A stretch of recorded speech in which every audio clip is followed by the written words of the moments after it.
wanted for leadership for a long time. Okay, thank you. Paul, I'm going to go to you next.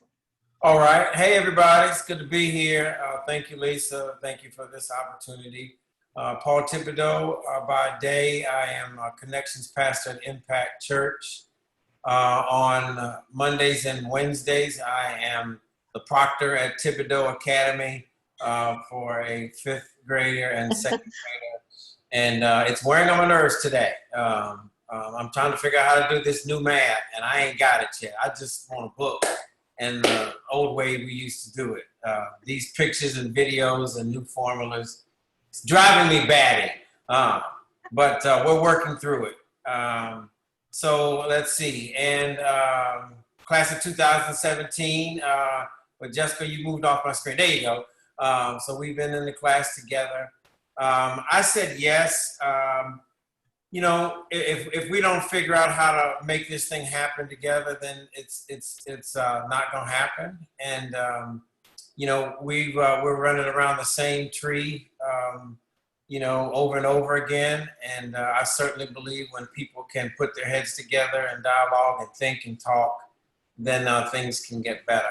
And we have no choice because we're here to go through this together. So I did some work with the class of 2018 in this kind of work with dialogues on race. And so I'm back to put my 2 cents in again, and along with everybody else. So good to be here. Thank you, Paul. Okay, Faraz, you're up. Hey everyone, Faraz Ahmed. I I own Amy Trace, a small family-run business. We sell broadcast and streaming solutions. Leadership class of 2018. I got to enjoy some of the sessions that we had with Paul. I think they were quite informative and interesting. This is something that I'm extremely passionate about. Like most of you guys, I think that this is something that has bled into every facet of our lives. And I feel like if we can't work towards solutions on this, we're not going to make progress. And Faraz has been very active with Glance, serving on Glance committees. He's probably the best Glance spokesman we have as we're selling the program at the end. So we have a pretty good dog and pony show going. Thank you, Faraz. Appreciate that, of course. Okay, Kendra. Good afternoon. I'm Kendra Washington Bass. I serve as the Executive Director of Leadership Development for Gwinnett County Public Schools. So to all the parents, I'm sorry. It is what it is. I serve on the Leadership Gwinnett Foundation Board, and I'm in my 2nd year doing that. I am the class of 2012 in Leadership Gwinnett. Also had the privilege of serving and supporting Glance, making sure that the arts proportion of Glance was like it is now, you know, doing wonderful. Why doing this work? I guess the answer to that is why not? As an educator, our whole purpose is to create access and opportunities for students, and it starts with sustaining a community that can provide that access and support it along a child's continuum until they are a citizen, being able to do the same for a new group of young people. So this is why I'm here. Well, and we appreciate it. I know you've got an awful busy time. I was talking to Kendra this morning, and she spends time out in the parking lot with the protesters. Yeah. She's learning from all angles, but it's your job description's other duties as required. That's correct. Yep. Mm-hmm. Thank you, Kendra. Okay, Marina. We can't hear you. Yep, sorry about that. There you go. My name is Marina Peed. I am from the class of 1996. I did my ride along when my son was like 3 weeks old. So they had us young back then, and been involved as a volunteer and done all the stuff with Leadership Gwinnett over the years. And it's actually a reason why we're still here all these years later. And I'm currently on the foundation board. as well. And my day job, I'm the executive director of Mosaic, Georgia. We are the Children's Advocacy Center and Sexual Assault Center for Gwinnett County and Rockdale County. And so we provide 24/7 response for folks that experience any kind of sexual abuse or violence, as well as provide a range of other wraparound services. So I am a victim advocate all the time, and I've also worked in affordable housing in Gwinnett for early years. So I'm a believer that we get the outcomes that are designed, and I just really think it's about damn time that we take a look at these things and that we have ways that we can productively engage in the conversations. I just see it structurally and at every level. And so I am thrilled that Leadership Gwinnett is stepping into this space to be able to help us. And the timing is really good too, I think, with just all of the changes that we're experiencing and that we have before us. So I'm probably the most optimistic I've been in the 28 years I've lived in Gwinnett, that we could really see some productive changes so that everyone can reach their highest and best selves. Perfect. Thank you, Marina. Alisa. Okay. Good afternoon, everyone. My name is Alisa Tony, and by day, I am a tutor, teacher, a cook, a cleaner to a college son that's here and a 7th grader. Thank you, Kendra. She did not return to school today. And also that job that pays me and keeps me very busy is Senior Director of Development at PCOM, the Georgia campus. We now have 3 campuses, for those of you who may not have heard about our latest school in South Georgia. I have served on several capacities with Leadership Gwinnett since I graduated in 2013, but the most recent is I was invited to join the Foundation Board of Directors, which I very happily and very humbly accepted. So I just started in that role this summer. And I said yes because I am committed to using my voice. I do feel like I have a valuable perspective to offer to this discussion. I do think that it's something that's always been needed, but even today more so than ever.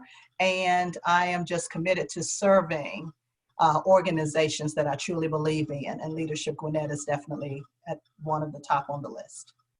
Thanks. Perfect. Thank you, Alisa. Julian, are you at a point where you can talk? So I just moved the lunch out of the way just so we can do this. Hey, Hello, everyone. And then good to see you. the lunch will come right back. So we're almost done. So Julian Arias, by day, I oversee Junior Achievements Discovery Center. So we currently have 3 in the state of Georgia. We're opening our 4th location in Dalton in March of this year. So oversee, everything that kind of goes on with us from an operational lens and so on. Class of 2018 with Faraz. So good to see you on here as well. I have worked with Leadership Gwinnett for the past couple of years since, the culminating of that class as a part of Education Day. And then this year I was looking forward to being a part of Economics Day. So that'll be put on hold, but once that comes back around, I'll be more than happy to become a part of that too. And much of why I said yes to this is very similar to a lot of the reasons that have already been stated. Alisa, I like the way you put it in terms of perspective and so on. I feel like it's my personal kind of duty, my personal mission to be able to provide perspective from my end, from my experiences to others, just because I know that, much like all of us, we have very unique experiences. I grew up in Lilburn. I saw the transition of Lilburn in my time growing up. When we moved in, we were the only Hispanic family. By the time I moved out, there was only, one white family left in there. So being able to kind of see and experience that transition, firsthand, being a part of it, seeing it on both sides, I feel like there's a lot, for us to be able to have those conversations. And I know we always talk about what's that next big step, what's that big action piece. And a lot of it feels like, the action may be too large, maybe for either ourselves or our groups or whatever it is. But I think a lot of that action begins with, stepping foot inside of that Hispanic grocery store, stepping foot inside of that, Korean business and seeing what do they have to offer and kind of, experiencing it and meeting your neighbors in the community too. So that's why I said yes to this. Very excited to be a part of this, share, all of our experiences and get perspective from everybody else too. Perfect. Thank you, Julian. And next I'm going to introduce Michelle. Michelle and I have been working together really since we were sequestered in our little cubby holes during the pandemic and pulled this grant request together in a pretty fast time. And so we've been kind of joined at the hip like frickin' frack ever since. I'm going to have her introduce herself. And then Renee, I'm going to give you the final introduction. And then after the introduction, you can go to your next section. So Michelle. All righty. Thank you, Lisa. Good afternoon, everybody. It's good to see some familiar faces, and I'm happy to meet some new faces as well. I am with NP Voice, and I'm the founder and president of that company. My connection to Leadership Gwinnett is I was part of the 2010 class, so kind of one of the old folks on this Zoom call. And then I went through Glance in 2017. I'm also a member of the Resource Development Committee, so I have been involved with Leadership Gwinnett in some capacity since I graduated back in 2010. I am deeply honored and humbled and just so happy to be a part of this advisory committee. Lisa and I have been working behind the scenes for quite some time to make this happen, and I'm deeply committed to equity, and I have been for a very long time. I was fortunate to be mentored by a gentleman in the metropolitan Atlanta area that's internationally known now as an equity expert. And one piece of guidance he gave for me a long time ago, because he recognized early on that I like things to happen. I'm an action-oriented person. I want to come up with an idea, I want to execute, I want to evaluate, then I move on. But one thing he said to me, that the equity journey is a marathon. It's not a sprint. And I had to learn to, especially in the very beginning part of this marathon, I learned to close my mouth, open my ears, and then keep my eyes observant. And really just pay attention to what was going on around me so that I could learn. And so after about 5 years of being on this journey, I'm continuing to learn from people around me and groups like this. And so I'm super excited about this project. I will tell you more about it shortly, but I will pass it over to our wonderful and amazing board chair, Renee. Hi, everyone. So glad that all of you are on this call. First off, apologies. I'm in a bit of an informal environment, which is I'm going to share in a second. By Renee Bird-Lewis, board chair. By day, I am senior counsel for Power 10, which is a sort of economic development and community development fundraising firm.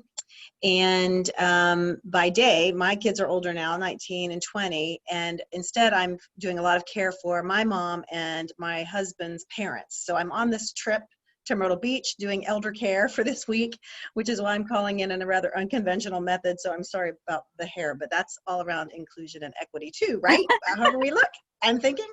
I was in the class of 1999. So, and I've been involved in Leadership Gwinnett ever since. I have a real passion for the program and what it has done for the community, and even more what it will do for the community in the future. I worked at Scientific Atlanta and Cisco for almost a decade before Dan Kaufman, President General Dr. Dan Kaufman, recruited me to leave and go to Georgia Gwinnett College. I spent 6 years there with him for much of that time. And the reason why I'm so passionate about that is because it really ties to the work that we're doing today. And I believed wholeheartedly when he said, Renee, I need for you to be doing this because Gwinnett County is the future of the U.S. We are the U.S. of 2040, but today. And if we can't make things work in Gwinnett County, the entire nation will suffer as a result. So I really have believed that. I have a deep passion for Gwinnett County, been a resident for 25 years. And I just love everything about it. And I want it to become even better than it is. And the way we're going to get there is through tackling this longstanding issue that many of you have been speaking about. I'm going to move right into the next piece, which is giving you a little bit of history. I don't want to spend too much time on this because we're all about looking forward. But Leadership Gwinnett has been struggling to insert ourselves in the proper way and to bring this dialogue forward for a while. It all really started in 2010 when we contracted with the Center for Creative Leadership to do a benchmarking study and to level set and for us to understand as an organization what are the best practices for community leadership programs and what are we doing right and what can we do better. Well, no surprise, we needed to diversify our board, we needed to diversify our classes and our recruitment so that our program and its leadership looks like the community that we serve.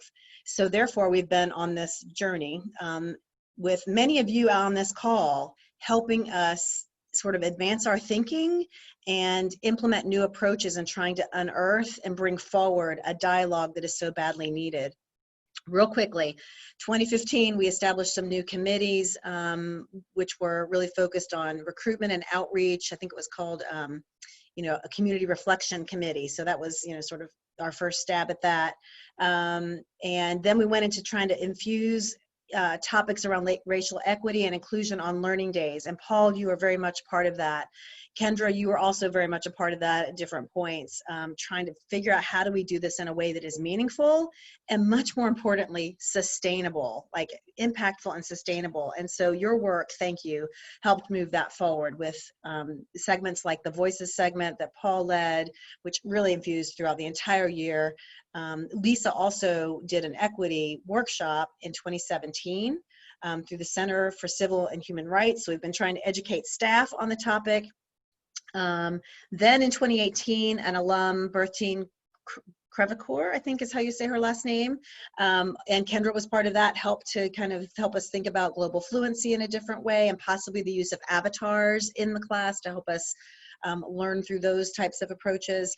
And then last but not least, we've had 2 engagements with Deloitte Consulting pro bono projects in 2018 and 2019 that unearthed yet again, we have to focus on this diversity and inclusion, and we have to find a way to, integrate that into our program and all that we do. It's sort of like an ethos that we take with us everywhere we go. So that takes us to where we are today. In the past 6 months of dealing with COVID-19, and as devastating as it has been for in many, many, many ways, there have been, I think, a lot of silver linings that have come from this whole crisis, not the least of which was Leadership Gwinnett, thinking about how do we lead through a 9-month program which relies so heavily on personal interaction and engaged participants, and from ride-alongs to tours to having that face-to-face and building those trust and bonded relationships that Leadership Gwinnett is so proud to help facilitate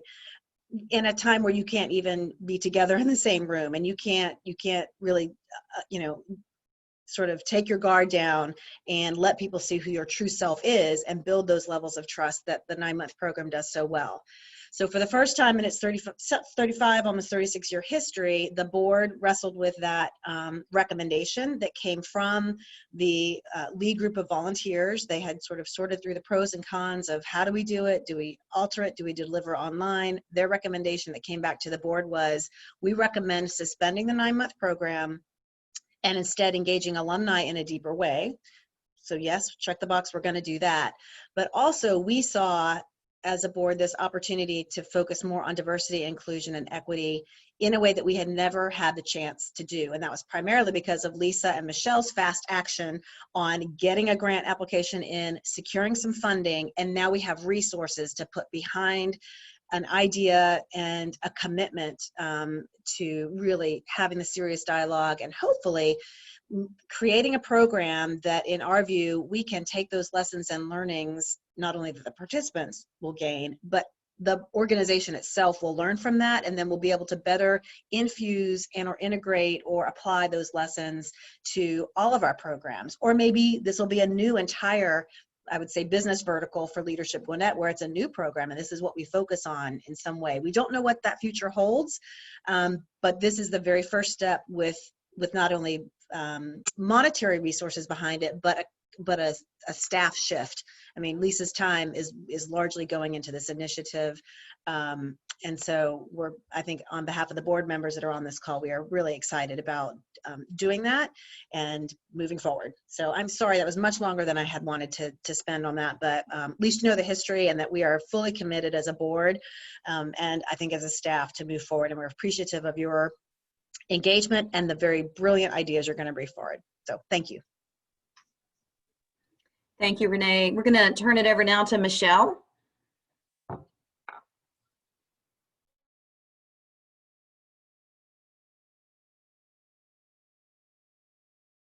You got to unmute, Michelle. Sorry, thank you. I'm actually reading from my notes. I got good and prepared for this meeting. Sorry, go ahead. So forgive me. So I will be talking about where we're at today. Back in early May, Gwinnett County put out an announcement about nonprofits being COVID-19. And so Lisa and I got together and kind of thought through at least kind of a framework of what this would look like. And so we did respond to that RFP and were awarded CARES funding round 1. We qualified under 2 categories, nonprofit services and public services. We submitted our statement of need to them back on June 3rd, and we heard, I believe, early July about the award. So we had to work very, very quickly in order to pull all of this stuff together. One important note is that this project must conclude by December 30th, and that is tied to the CARES funding and the federal requirements of how those funds are actually used. The purpose of this project and what was written into the statement of need is to provide diversity, inclusion, and equity life skills training to community leaders. The program goal was to foster countywide leadership, vision, and action to advance change on critical equity-related issues. So for this round 1 funding opportunity, we have really focused on 3 different target groups. 1 is Leadership Gwinnett graduates. 2 are Glance Gwinnett participants. And 3 are emerging leaders that are coming that maybe perhaps are going to be in this year's class that got canceled, or Glance participants who are going to engage with that learning opportunity virtually. The project team is comprised of 2 PMs. That's Lisa and myself. We've kind of divvied up responsibilities. Renee has been absolutely wonderful and been working with us as we've been working behind the scenes to think through this project. And then Logan will be helping us out with communications and promoting the project. And Brooke will come on board at a later date to help with management. I don't know if I'm exactly sure what Brooke will be doing, but she's so dynamic. I know that she'll add a lot to this. Project deliverables. There are 5 deliverables that we addressed in our submission that we have carried over to the work itself. And you guys are going to be a little familiar with them because you read in the information that Lisa was sent to you. The first one is forming the advisory committee. So woohoo, we did our first deliverable. I'm very excited about that. So 1 of 5 is down. The second one is once we hire in a workshop facilitator or facilitators, is to really think through what the workshop content delivery style will be, and think through goals, what we're trying to accomplish in the short, mid, and long term, pre-training materials, things like that. The third deliverable is actually hosting the workshop. 4th is a report and post-training debrief. And in that report, the way that we positioned it to Gwinnett County is more of a white paper. And so something that we can really make sure we are intentional and thoughtful about it and just report our learnings, what worked, what didn't work. So perhaps other leadership programs can learn from us and maybe execute on a similar program in the future. And then our last deliverable, very, very, very near and dear to my heart, is to develop an ongoing activation strategy for this project. So this is not a transactional project. There is not a start, and a stop. It is we got the ball rolling, and the ball's going to get bigger and bigger and bigger and continue rolling into 2021 and beyond. And so, this group will be part of thinking through what does that look like. The timeline for this, as I stated earlier, is truthfully fast and furious for a project like this. But we have you guys and awesome leadership in Renee and Lisa and the board. So I'm very confident we can pull it off. But again, we've got to have everything complete by December 30th. Project budget. We submitted for a total project budget of $24,000. We received $22,000 from Gwinnett County, with the foundation putting $2,000 on the table to show a true commitment from the foundation and the board that we're going to do this, and this is how much we believe in this project. So fast forward, that was round 1 funding, and then I'll give y'all a second if you have any questions. Round 2 funding, we just submitted for that last week, and I of course had hoped it was a similar process to round 1. It was not, unfortunately. It was somewhat different. Some of the same questions, but that was about it. Round 2 funding, though, if we win, so everyone, prayers and good vibes and good thoughts, is taking this whole project to the public. So making it an opportunity for 100 or more participants to go through a similar workshop in the community. So it doesn't have to be Glance, Leadership Gwinnett, or emerging leaders through Glance and Leadership Gwinnett, but community leaders, neighborhood leaders, civic leaders, etc. We positioned it as 100 in our proposal that we submitted to the county, but we're hoping we might get more. We also included, I thought, something very important, which was around language services, making sure that we've got translated materials, interpreters, and things like that, so that anyone who wants to participate can fully be engaged if they are not proficient with English. So that's kind of in a nutshell of where we're at now. And I know I've been talking a whole lot. Does anyone have any questions? Darn, I'm good. All righty. Well, let me turn it over to Lisa. Yeah. Thank you, guys. So this next section, feel free to raise your hand, put the message in chat. You can raise like this, or you can put the thumbs up on your screen too. I want it to be, I want you to have the opportunity to jump in and say an initial comment or share something as we go through. So there were 3 attachments that you received on your email. One was the RFP, the actual PDF of the RFP. Been out on the website, I'm sure you already saw it. The second was a framing document that we put together as for basis of today's discussion as we start to launch into what the development of this workshop is going to look like. And then the third thing is getting a little bit deeper into the process of how we're going to evaluate and score the incoming RFPs, and Michelle's going to take that up next. But for the benefit of this section, if you want to take a look, or if you've already looked at it, at the framing piece, as we've started to develop this, we realize this is a big goal, and we realize this is a very important goal in terms of protecting the reputation and brand of Leadership Gwinnett. It's a bit of a vulnerable time for us, so we want to be sure that we are, we've thought through everything. And so the thought leaders that are on this call, in addition to the experience that both Renee and Michelle have, I feel confident that we will do that. We asked everyone and a lot of this has been rapid fire, so I appreciate how busy everybody is, and I appreciate those who have taken time. But we asked for sort of a rapid fire on what did you feel like, what do you feel like is a success? What does success look like for this program, and what do you feel like it needs to look like?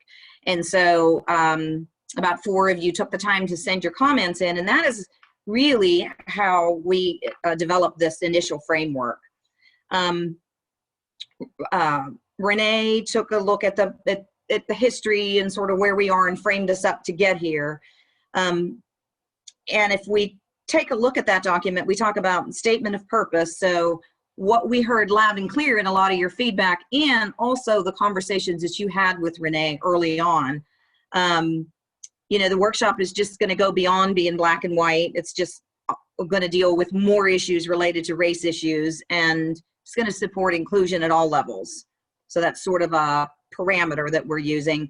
It's going to create a meaningful change as opposed to surface level discussion, and that's what Michelle touched on, and also lay the groundwork for some long-term sustainable community change. It's going to be a journey.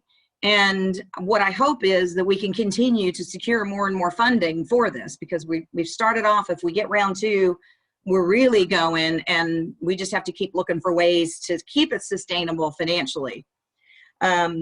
In terms of workshop planning, we're in the very early stages. This framing document is initial. So that's what I'm saying. If you have something you want to raise your hand or something to add, some of the things that we talked about for workshop planning was to make sure that we created a safe environment that encouraged participants' vulnerability, and also realize that it's, to have real growth, it could be uncomfortable at times. So a lot of this is going to come out as we select the vendor and as we work with them on what that program is going to look like. Again, with content and delivery, we heard you say be self-reflective, interactive, discussion-based, identify and discover systemic inequities, look at ways, identify participant points of privilege, and then really dive in and learn tools and techniques. They're applicable in various settings for your family and your work and your community. I mean, to dive in and not just walk away with, yeah, check the box, I was seen at that session and, I'm good. But to really start to dive in and get strategies that you can carry on. So the outcomes, again, as part of this initial framing document, are going to really start to take shape once we start to develop what the session's going to look like. But early indicators from you all said that we needed to have a shared understanding of equity and the default rules that perpetuate inequity, and make sure that the participants are equipped with tools and strategies and they're empowered to advance change. One of the really neat things is once we get down the road here and the ball is really going, we feel like we'll have a new kind of cross-pollinated group of leaders who can work together in new and different ways. And that we ask for participants to establish actionable next steps and that they're accountable for implementing. Again, that comes back to that techniques and walk-away skills. And so the idea, the global idea of advancing an equitable culture in Gwinnett goes viral would be pretty cool. Like, there's some media about it, and there's people talking about it, and there's people that want to go to our sessions, and people that are stepping up and helping us understand that we're together as a group. That's a lot said. I tried to pull it together because the folks that I know that those of you that submitted hear a lot of your ideas in there. Just take a moment. Is there anything that stands out that is concerning, makes sense? Any major thing that we're missing? Just a point for conversation. Okay, I don't see any hands. Yes, Paul? Can you unpack the explore and identify participant points of privilege, what the meaning behind that under the content delivery? Lisa, Okay. do you want me to take that? Yeah. I think I added that in. And this is because I should say I am absolutely a student of learning, as several of you on this call will know in my individual conversations with you. But I think that for me, this was my, I just know that I've had a relatively privileged life because of a lot of different things. I grew up in a family that had middle-class resources. I went to a very good, school. I had 2 parents in the home. My mom stayed home for many years. I'm white. I have all of my limbs that are working presumably well, and my brain working well. I know my experience is very different than some others' experience, and that in some cases I come from a point of privilege. So I don't know that that is the right language to express that, but I think it's all of us taking a look at ourselves and then understanding that my journey is unique and has some elements that others have never even experienced or could have possibly experienced based on where I came from and who I am and where I was born or that kind of thing. Just, I hope that makes some sense. And if it's, please be critical of the language, because that's what's the only way I could say it. Mm-hmm. No, I mean, I think it explains what that means. So, but yeah, and I just wanted some clarity on that. I think that's a really good point. I know we recently went through as an organization a diversity and inclusion training. And at the very end, we're basically broken up into kind of subgroups. And some of the subgroups were, Hispanics, the LGBTQ community, white men, Black Americans, and so on. And we were put into these small groups where we had to have those real kind of candid and vulnerable conversations.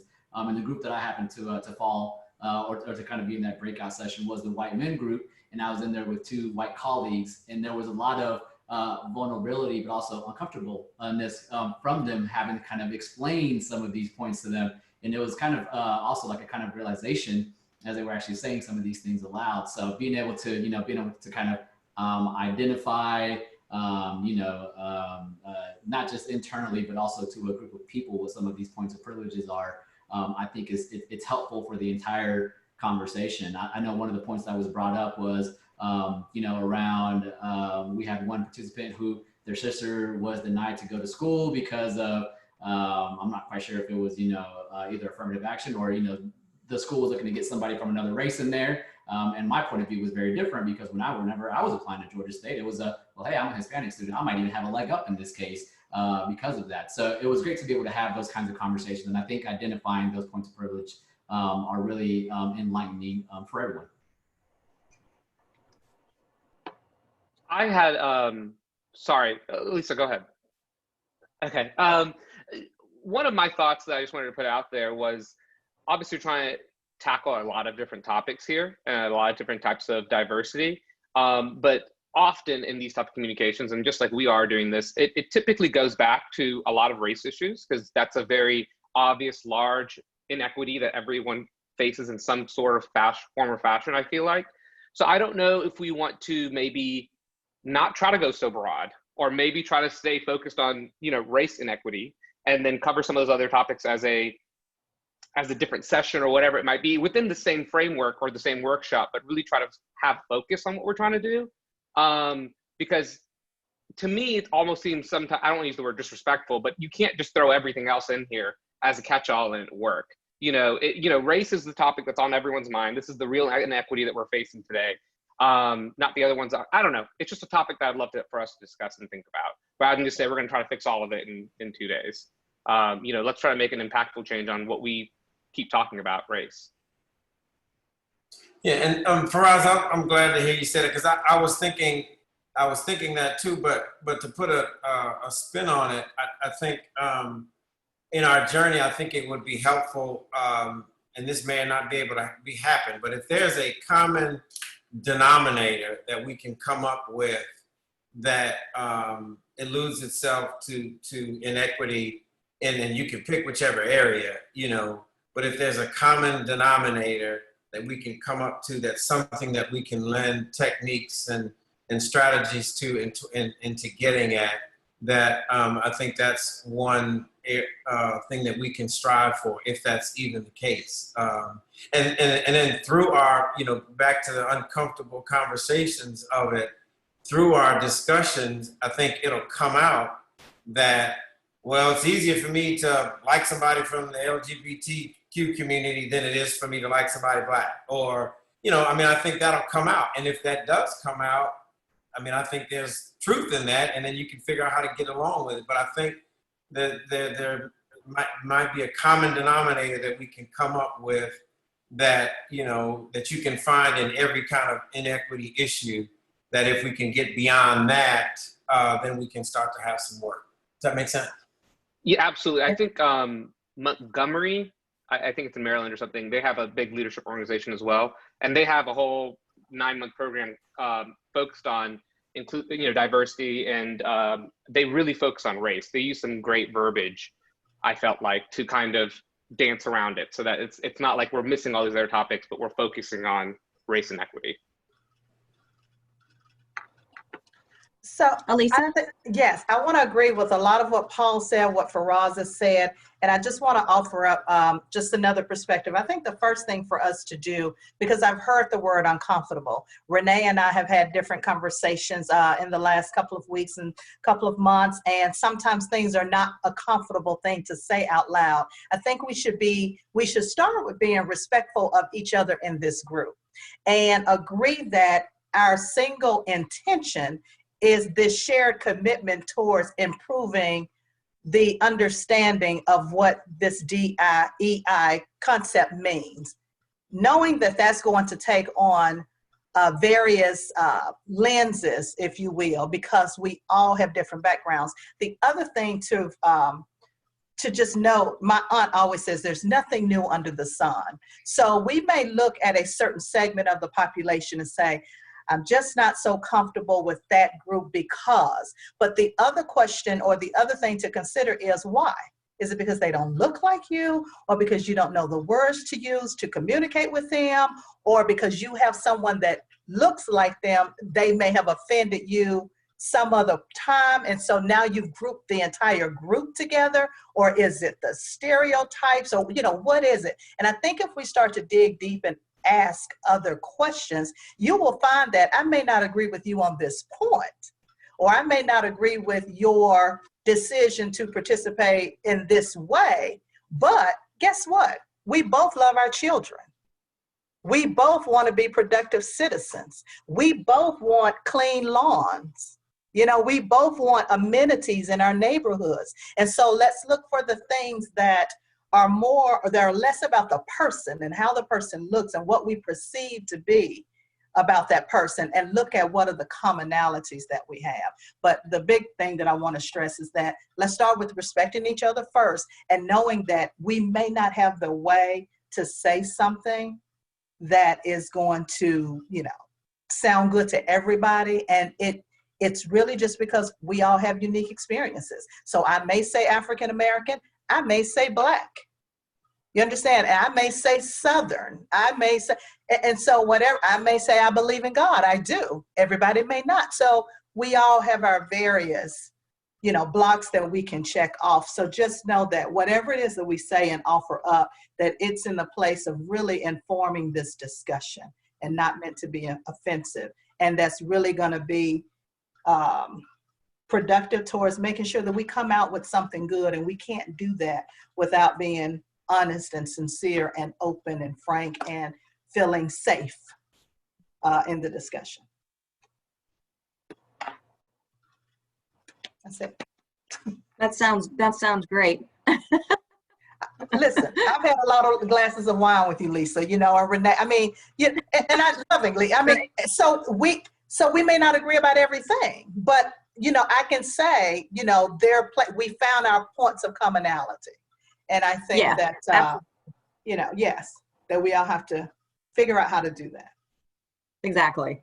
But I do think, as Faraz and Paul both pointed out, that the question about race, when we talk about diversity, we know there's diversity of perspective. We know disabilities. We know sexuality. We know the expression of gender.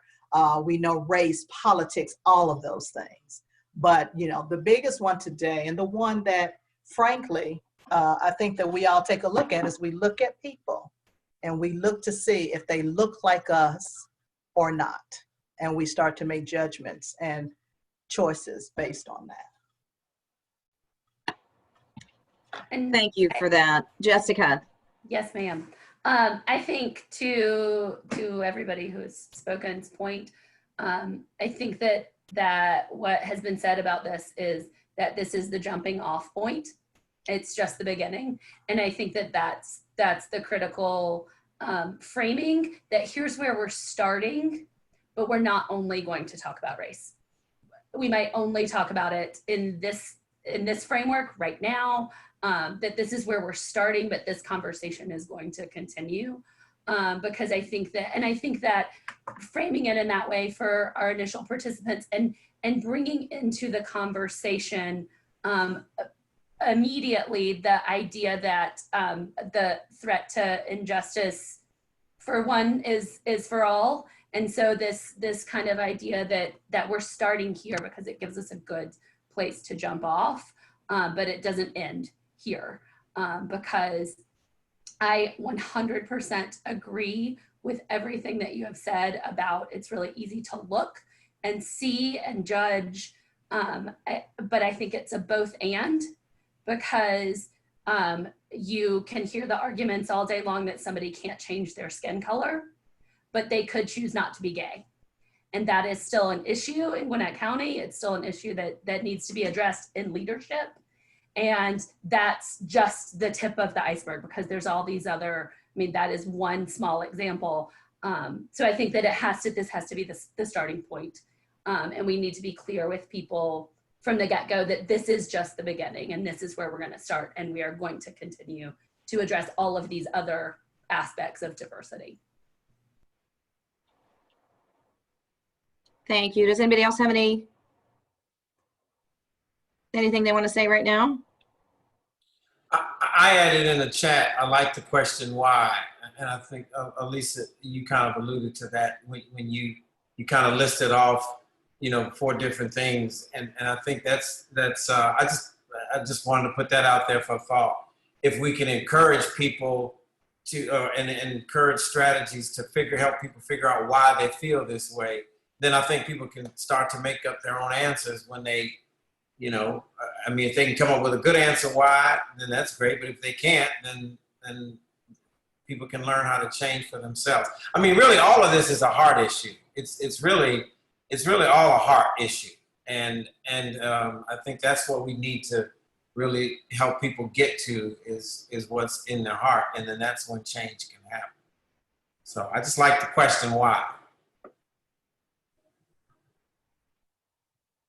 I think so too. And I also think the really hard thing is, we've been peeling it off bit by bit because we've been following all the directions on how to apply for the grant and what all, we get our marching orders and we move forward. But at the end of the day, how do you really get to being viewed as the group that's advancing an equitable culture in Gwinnett? I mean, there's a lot between now and then.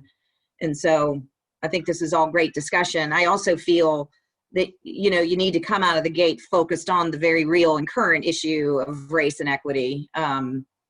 But as we build it and grow, it's going to be like a flower. I mean, there's so many different petals and layers, and we have to keep true to what, our role is as an organization, which is to educate, equip, engage. And this sounds like it's a big area of equipment. So I appreciate all your discussion points. The last piece of my section was really to talk about committee expectations. And so the kickoff meeting is here, and thank you for being here. We were going to talk a little bit more about the selection of the vendor for the RFP. And obviously we're going to need help and counsel and everybody. Lisa, you set it up perfectly. We need to really take a look at what that's going to look like when we come out. It's not just somebody saying, hey, this is what I do. And we really need to make sure that the outcomes and the output is what we want to end with. So we are going to have, we would like to do at least 2 meetings a month. So it sounds like it would be like every other week. And I know that everybody is stretched and pulled in a lot of different directions. And I really feel like if there's a meeting that you can't attend, but we need you before that, we're going to reach out to you and we'll have an individual conversation. It would be great to have everybody together because the collective impact of everybody is real. I think what I'm going to do, it's going to be too hard to pick dates, but what I might do is send a doodle out and just try to get everybody's feeling about a particular time that could be repetitious, like maybe the 9 o'clock on every other Tuesday or something. So I'll put some thought to that and send that out so you can see that coming. And then I think finally it's, once we help develop that workshop, is to be present with the workshop and then help us understand, great ways to market it and pull in all of your resources with your alumni pools and your folks within Glance that you run with to make sure that we get them there. I think that wraps up my piece. Renee, Michelle, is there anything before we head on into just that initial discussion about the rubric? I was just typing something in the chat box, but let me just say it. So it sounds like we still I might have missed something, but there's this question of, do we just focus on the current issue at hand, which is really focused, we feel, on race, right? Black and white, or do we go broader to the broader inclusion? And then I liked, like Elisa and Paul said, like the question of why, and then Kendra added in, you know, can we build on the intersections of gender, sexuality, faith, and ability, and all of that? And that does tend to be more the inclusive piece. So I guess my question, Lisa and Michelle, is, do we continue to think about that over the next couple days until we have to do the evaluation for the RFP? Because I think that may have an impact on how we think about who's proposing what. Go ahead, Kendra. Yeah, I just wanted to give more context about what I said. And then that is, I'm agreeing with the proposal that we start with race in the current environment, and that the intersections of race, gender, ability, sexuality, etc., are what are built for sustainability. Right, and so meaning that right now we have a climate that is ripe for discussion about race, and the history behind structural racism in this country is thick with how it was built. And therefore having people understand and be educated on why we are in the space we are today might then give credence to, so there are layers to that. I mean, we can just take a look at wealth over time. We can take a look at educational systems. We can take a look at policies. We can take a look at redlining. And if you go through each of those, the common denominator, as Paul said, is race. So start from where the thick of it is happening now. And then that provides you with two things. One, it gives us an opportunity to take a look at how this workshop is built, whether the foundation laid is strong enough to then, okay, so now we're talking about race. Let's complicate it a little bit. Let's talk about race and gender, right? So how do those things separate from each other are at play? And then how is that, when you layer it, it's played out? And then you continue to build on those things. It also will draw different people based on interest, based on experience, so that you're also hearing. But I think the foundational piece around race, considering current events, and just historical sort of stamping of how the nation was sort of created and built, would give people an understanding as to why. So that's why I wanted to just clarify that I wasn't trying to say we do all of that. That is part of the sustainability language you were using earlier. Thank you for allowing me to. And I think, Michelle, you would agree, you know, that's the language really that's around the proposal. So yes, right, and so what's funded. Can y'all hear me? Okay, Lisa, you were breaking up. Yeah, we can now. Okay, you were breaking up a little bit. So the way that we positioned our proposal to the county was around can y'all hear me? Mm-hmm. Okay, a racial equity workshop. So we were you're breaking up a little bit too. Okay, we were starting out with race, but even the title of this program is advancing an equitable culture. And so really, I think even if you just read the title, is that you recognize that that's what we're trying to do. We have to have a starting point, but we're trying to, really advance an equitable culture, which is not just race, but race is at the intersection of so many other areas: gender, education, housing. I could go literally transit. I could go on and on and on and on. So great. I think that's good. And it's also, guys, what we had put out in the RFP are for racial equity facilitators. So Lisa, should I move in? We've only got 1 minute left. So I don't know that I can be done in 1 minute, but I need to talk about something very important, which is the RFP itself. I guess for anybody that has to roll off of this Zoom call, I can always, Alyssa, I can always talk to you later. You can call Lisa, whatever y'all want, however y'all like to connect, and we can get you up to speed with this latter part of the call. So the RFP was released about almost 2 weeks ago. The deadline is actually, drum roll, it's right now at 2 o'clock today, Wednesday, September 2nd. And so, hold on, I want to tell you how many we received. 1 sec. Okay, hold on. We have gotten a total of, I believe, 6 proposals. Cool. All right. Okay, everybody. I'm very happy about that. Okay. 6 proposals have come through. Sorry, y'all. It's always a little nerve-wracking with RFPs. You want to make sure we at least get 3, but I just was praying very hard that we had a lot of really strong submissions. But again, it was released about a week and a half ago. Closing date is, we had to have a minimum of because this is federal dollars received through Gwinnett County CARES COVID funding. And so we did check with the county, and we had to have a minimum of 3 firms submit proposals. So we have met that requirement, which gives me much joy. The selection process is our next step. And so we have to, as a group, start to think about how we're going to score the proposals, and then how we're going to select the candidate to take us through our racial equity workshop. And so what I did was I put together I called it an evaluation framework, but we're just shortening it, calling it a rubric, how we can actually score all of the folks that submitted proposals to us. And the evaluation, the percentages were actually elevated in the RFP announcement itself. So it was weighted, 30% for your past experience. I believe we had 10% if you have knowledge of Gwinnett County and then the entire metropolitan Atlanta region. And so I built a scoring mechanism with points attached under each of the evaluation areas that we elevated in the RFP itself.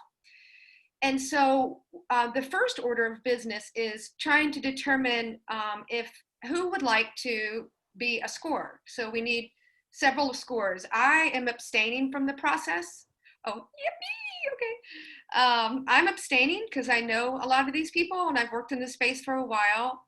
Lisa is also abstaining from the process. I think at minimum we need 3 scores. And so I think I saw Jessica, Kendra, Renee, and okay, awesome. And then if anybody, and Marina, if anybody else feels like they'd like to do it, it will take some time on your part. And so I just wanted to be transparent and honest about that. You're going to have to go through each of the proposals and score it. And if you happen to know the organization or the individual, you will need to let us know so that we can address any conflict of issues as we're going through this process. A second important point around that is, and Lisa and I will also send an email out, or one of us, about figuring out who wants to do it. And no pressure if you got too much on your plate. But the second piece of it is that we're going to keep this process that, again, is fair and just as possible. So we're going to give a code to each of the evaluators. So Kendra will get a code, Jessica will get a code, Renee, and so on. We're also going to code the proposals themselves.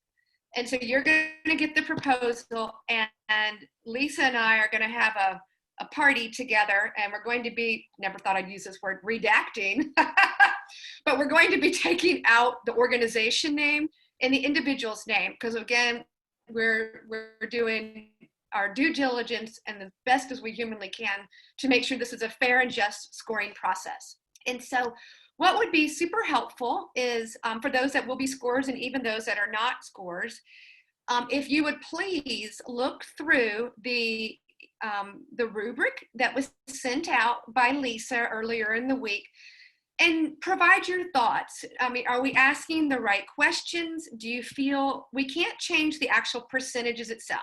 So if it says 30%, that's effectively 30 points. We can't say, hey, we're going to make it 40 because we've already put out in the RFP. But we can adjust the actual weight to each of the scoring criteria. We can add criteria statements. We can eliminate. I would like to draw your attention, though, to one area. And it is, if you actually look up, you could even Google search it, like scoring an RFP. One of the hardest parts of scoring an RFP is around the budget. And so, and the reason it's difficult because, you know, I think we did a pretty good job on the RFP at framing it out and giving enough information for people to provide a valuable, strong submission. But we did not give a range because we wanted to see what people were bringing to the table and didn't want a budget to limit what they were bringing to the table. And so if you have an idea about language about the budget section, we would absolutely welcome any feedback, ideas. And again, you know, and being respectful and being open and transparent with everyone in this group. If we've done something awful and you're like, oh my gosh, this is the worst scoring mechanism I've ever seen in my entire life, just tell us and we'll get it together. The word of caution though, friends, is that we have to have this done like yesterday. we have, I believe 10 days to announce who has won this opportunity. And so we will have to have the scoring done in less time than that, probably around like 5 or so days. And the reason for that is it's not uncommon to have ties. And if we have a 2-way, and oh my gosh, forbid if this happens, a 3 or 4-way tie. Unlikely 3 or 4, but 2 is very possible. If we have a 2-way tie, we're going to have an interview. Or we're going to have to figure out another mechanism to score the tie. We also, I haven't had a chance to look through all of them. Our budget for this workshop from the grant dollars itself was $10,000. What Leadership Gwinnett put towards it is another $2,000. And so we got to make sure that the board is still comfortable with all that. So that would basically mean we're at $12,000. When I looked at the submission before this call, we got 3 while I was on this call. The lowest amount so far was, I think, roughly 18,000. And so we're 6,000 over right now. So obviously the options is we go back and say our max amount is X, and then you will need to revise. And we can do that maybe with the top 3 folks that submit. Another option, and this is a long shot, but it could happen, is that, you know, maybe there's a funder out there we could go after, or maybe someone on this Zoom call knows, and say, hey, potential funder, we have a budget shortage, you know, maybe like Candida Fund or something like that. Would you very quickly be able to give us $6,000 so that we can do this, or 8,000 or whatever it is? And so the RFP, hold on real fast, I'm just checking to make sure. Oh, okay. The last thing about the RFP scoring process is we had a couple of ideas. So kind of the old school process is I would give you a Word document, you would complete it, and then you'll score it, and then we'll probably have you email it to Lisa or I, your score. Or have you put it in a shared environment, like a Google file, which is, I'm big on technology, so that would be awesome. A second opportunity would be to set up like a Google Sheet, and everybody's coded. You're going to be, as an evaluator, coded, and then also the entity itself that had submitted, the firm or individual, will also be coded. So nobody's going to know, other than me and Lisa, who's actually responding to this.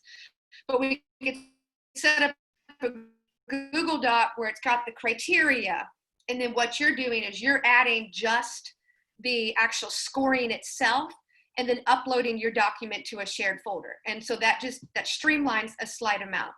Then the third, most streamlined, and another idea, but not everyone's familiar with this, is Google Forms, is actually setting up the scoring process through a Google form where you would complete the form and submit it. Okay, and I don't know how many people have used Google Form before.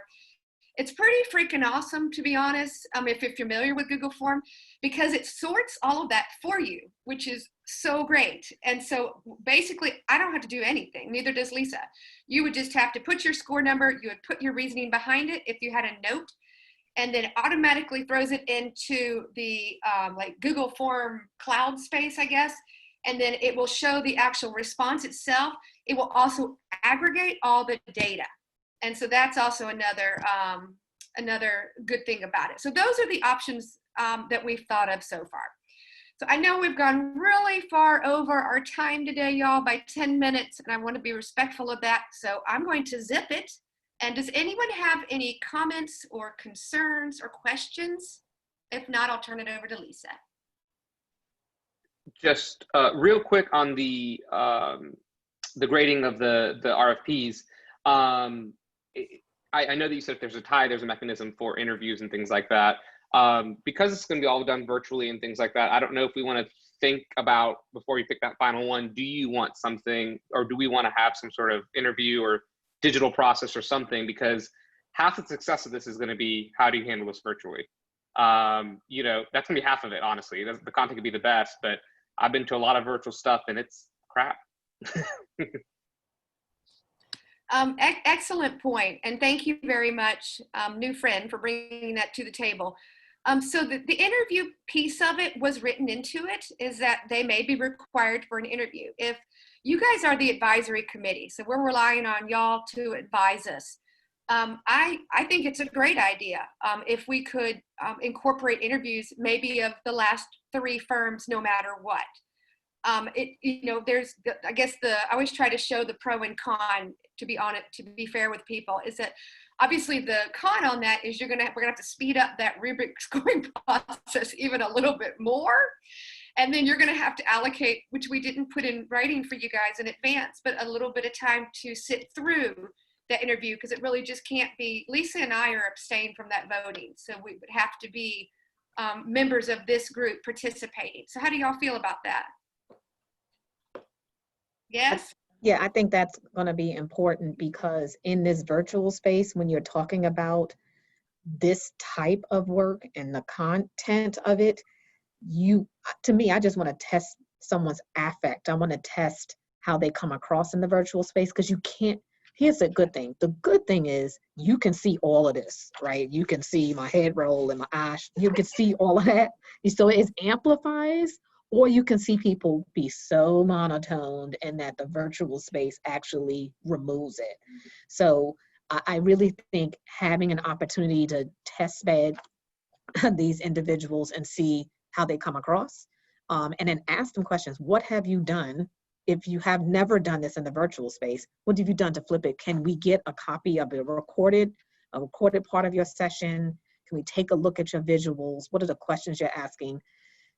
Because you want this to go off as a hit. You don't want this to look like someone took a classroom lecture and tried to put it in the virtual space, and then we're done. Agree. I was just going to add, I think we should put something to that effect into this rubric. I mean, presumably they're knowing if we need to do it by December, that it's got to be virtual, and it would be good in maybe in the project understanding, expertise, and approach, that there's something about. So if they're explaining that they've done all these virtual trainings, they should get points for that versus if they don't have experience doing it. So I think, since those are some of the points, because you can have a great plan, but the way these things are delivered is, I guess that's where I'm thinking maybe we can beef that up a little bit more. Excellent. And great catch, by the way, Marina, because it is not in there. Jessica? And the feedback I had about the rubric was in the related experience and references portion, and maybe it also could fit into there. So I had a question about, there's 10 points for, do they give contact information for references? which I think is a really heavily weighted, did I write down 3 people that will say I did a good job? And so maybe there's an opportunity to kind of add that, because the first one is related experience examples. Maybe it's related, there's some points then in that section given to related virtual experience. And then the question that I had from that same section was, is there some rubric piece somewhere, and maybe it doesn't fall on here, I don't know, about what those references say? Like, do they get a whole bunch of points for just writing down people's names, or is there some sort of, we've contacted the references and here's how that plays into their selection? Second excellent point. That is not in the rubric. And I know that Lisa and I actually have not really discussed this yet, but I was going to one of us actually call and check references. I think that's really important to get that feedback, but you're right, that needs to be part of the scoring as well. Thank you. So back to Kendra real fast. Kendra, the interview, the interviews, what do y'all think? Should we narrow the interviews down to like the top 2 or 3 firms? Do we feel that we need to interview everyone? What does everyone think? So my thought would be no, and that's why my follow-up question was, is there a phase 1 and phase 2? Because with Jessica's question, this rubric probably gives you to the who advances to the interview and who advances to sort of the note-taking part of the references, right? So that's when you can pick up the extra points to be sure. And I know this turnaround is just so quick, but I really think for something this important, and people are looking at you right now to get it right, you rather spend a little bit more time picking the right people, knowing that you have the right references, and getting to get a feel for how this firm or this organization will be able to pull this off on the front end. We rather spend that time than on the back end, we have to clean up a mess. Yeah. That's like, oh boy, we didn't vet that well. So I would vote for a phased approach. And can I, on that line, you talked about redacting the name of the organizations, and the evaluators are also unidentified. And I had an experience being a reviewer for the Treasury Community Development Financial Institution Federal Awards. And they did that blind thing, and you couldn't, if you had outside knowledge of an organization, you could not apply it. And it became really clear who had good grant writers, but they didn't actually do the work in those communities. And so I guess I'm just struggling a little bit. Like, somebody could look really good and we can say it was unbiased, but we need to all feel really good about the folks that are in here doing this work. So I just, I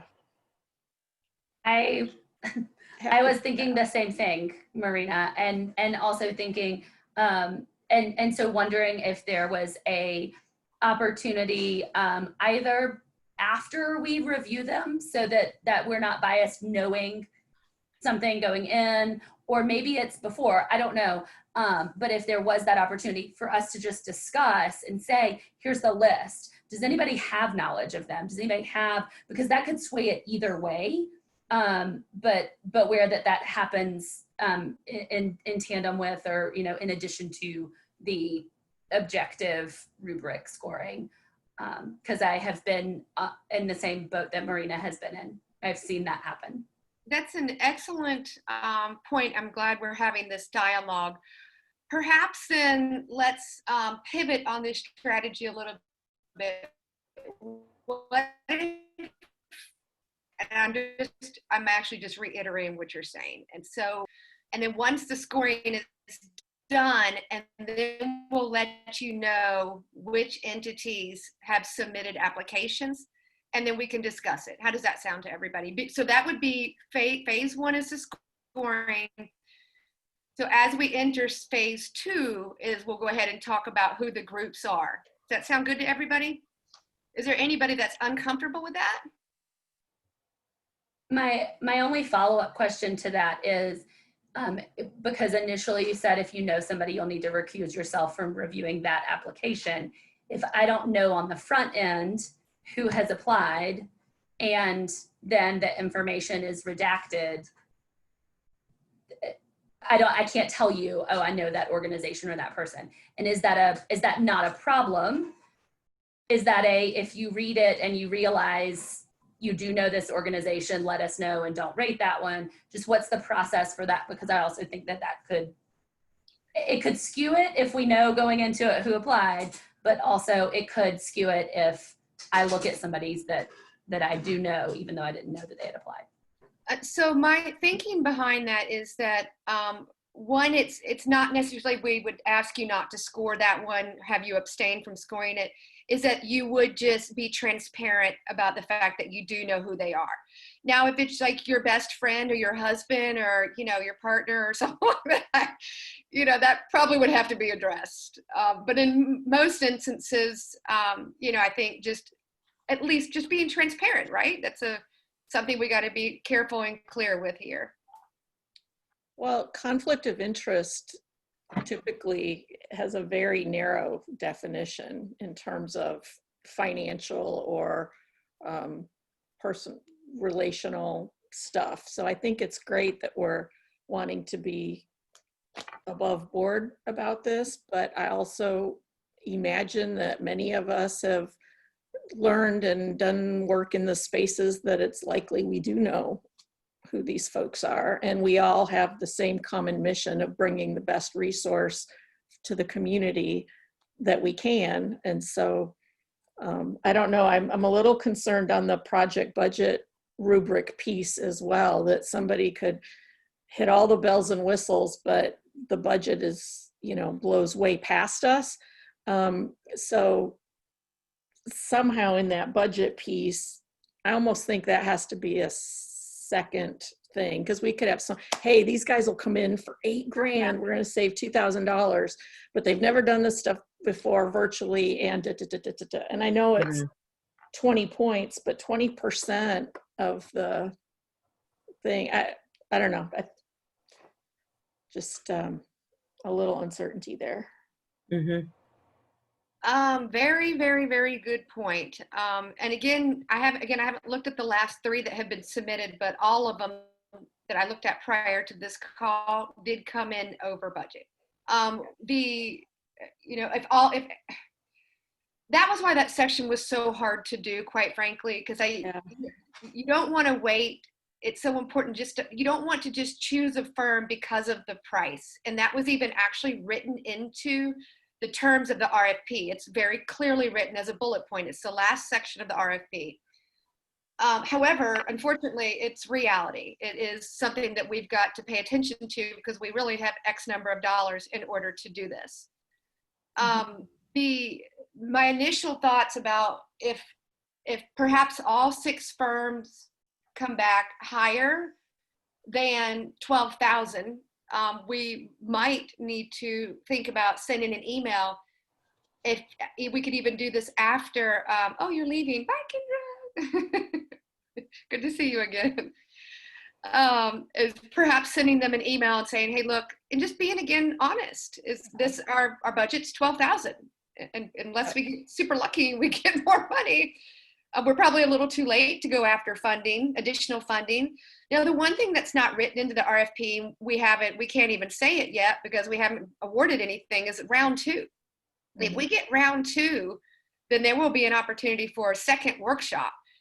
And me, having been on both sides of RFP, I've responded to tons and tons and tons of RFPs over the last 3 years, and also was involved with writing a lot of RFPs, especially when I worked with a $66 million group in Florida. Is that, I forgot where I was going with that, but being transparent and honest, I guess, about, is that, hey, this is what the budget is. And you can respond, you can send us back a revised approach, if you will, and Yeah. dollars to fit in there. And with the second one, that would provide more dollars. But if we would know about that second round of funding, we could have done all this in one, but unfortunately we don't. But to me, that would be a lot more appealing to know that I got a second one coming down the pipe this fall as well. And I would be willing to work my pricing around that. Yeah. But anyways. That's a really good point, actually. That gives you some leverage when you do go back to them. If they, for a revised approach, that's some new leverage that we didn't have before. Mm-hmm. So So that's good. we hear about round 2 soon. That would be real good. Yeah. I mean, are we, for that phase 1 approach, does it seem like maybe we remove the budget and then when we get to phase 2, we talk about what can we and can't we do and so on and so forth? Because I mean, just the example that you said, if it's, and I'm not looking at the scale right now, but it's like, how do you even rate it? It's on budget or not budget? Like what's the scale? I mean, that's a really hard thing to rubric. I don't know what the considerations would be. Well, we're open to suggestions on all of the rubric, but particularly that budget section. I put this in the chat box, but I wonder if it is for that first review, if it is just, did they do it correctly? Does the budget, like what you have in there, does the budget include the project fees? Are the expenses included? Does it seem to support the deliverables? Like it's very generic, did they do it well? Because that levels the playing field for all of them. And then in theory, what should be weighted more heavily and is on the rubric is, are they gonna do a good job at this? Do they have the experience? All of those kinds of factors. And I think it's perhaps as the first round of review, it's not my job to say this is too expensive, this is outside of our budget. It's just to say, do I think that they're gonna do a good job? Because I also think that it gives us the opportunity to look at who makes it to round 2 and go, you know what, they said 15K and we only have 12, but this looks so good and they did so well in the interview, we're gonna find that $3,000 versus lowballing it from the get-go and ending up with somebody who doesn't do as good a job because they're willing to come in at 8,000. No, very, very good point. What are your thoughts, Lisa and Renee, on that? Well, everybody has touched on stuff that I've been thinking about because, I understand why we didn't put a range in there, but I also know that people are going to put, without a range, they're going to put as much as they think they can, get away with. So I think what you said, Jessica, is there's room once you go through and you comb through and you say, really out of this 6, there's 2.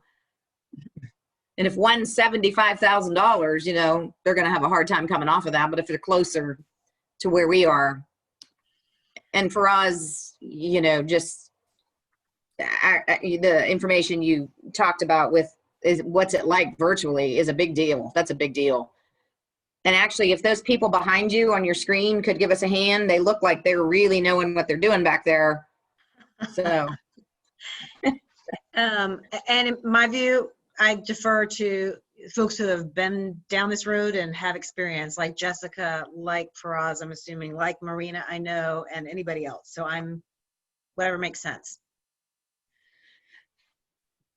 Okay, well, we've had amazing conversation. I've captured the chat room. We've recorded the video just so I understand if we have to go back and for points of clarification. So really appreciate everybody's time. I'm going to send you the doodle, and we're going to get some from Michelle and I on the actual scoring of them for that process. So I think 28 minutes over. I know it's a lot, but I appreciate you all hanging in with us.